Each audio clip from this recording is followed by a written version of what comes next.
Natakot na ako na mawalan ulit ng mahal sa buhay kasi iba yung pain eh.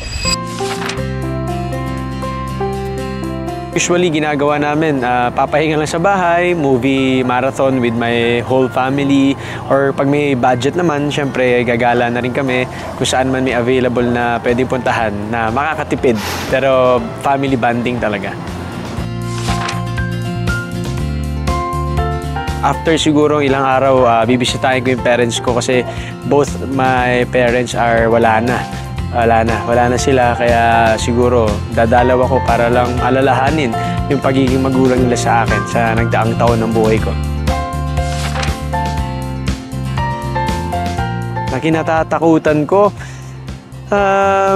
siguro sitwasyon sa buhay. Ngayon parang na-trauma na ako or natakot na ako na mawalan ulit ng mahal sa buhay kasi iba yung pain eh. Iba talaga yung dulot nito sa'yo, emotionally, physically, socially, spiritually. So, medyo nakakatakot na siya. At isa pa, takot din ako sa matataas na, ayun, may fear of height ako eh. Ayun.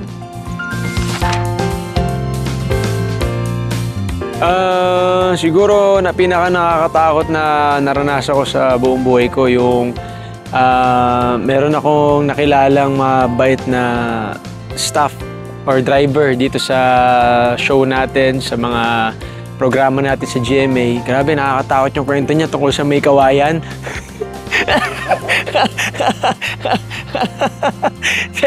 Siguro, nakakatakot siguro na nangyari sa buhay ko yung sinabi ng, yung may nanghiram sa akin ng 1,000, tapos sabi niya babayaran niya sa katapusan. Ay marami ng katapusan ng dumaan, di pa binabayaran. So, ini-expect ko katapusan ng mundo yung ibig sabihin niya. Ayun. Yan lang siguro. Hello mga kapuso! Once again, this is John Lucas. Ini-invite ko po kayong panoorin ang aming magpakailanman episode, Ang Inang Inaswang. This Saturday na po yan.